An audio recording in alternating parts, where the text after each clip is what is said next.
the K through 12 science department head. Teach most of the life science here at the high school level, dual credit instructor, as well as a CrossFit coach and teacher. It's been over 15 years now that I've been teaching. I actually started as a 7th grade life science teacher in Ontario, Oregon. And it's been science ever since, with a little bit of PE and health. What I love most about teaching is the challenge. I tend to get bored pretty easily with just doing the same thing over and over again. If I'm engaged, then the kids are going to be engaged as well in what we're doing. I recognize that I can't be an expert in everything. I teach so many different subjects, and so I try to bring in people who have deeper knowledge in that area. I've had everybody from environmental engineers to environmental lawyers. I've had neurologists come in for my human biology class.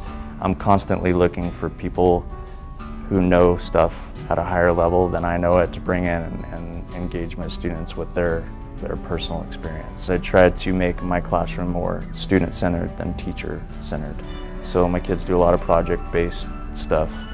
I will facilitate and coach, but I don't spend a lot of time just standing in front of my class lecturing.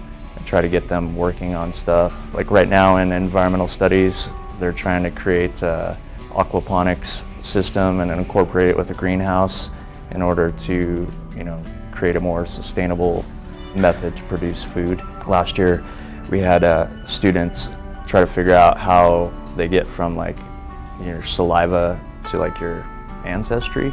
We had students come up with a presentation how they think that happens. When you talk about STEM education, I like that it's one word. I like that it's science, technology, engineering, and math, because I don't really believe you can divvy up those subjects in isolation. I actually think science and technology, there's a strong symbiotic relationship between the two, that you can't have one without the other. So the knowledge that students gain from science actually drives newer technologies, and then those newer technologies make it easier for scientists to make more accurate observations. I just want kids to be passionate about learning, even though I nudge them towards science because I'm biased.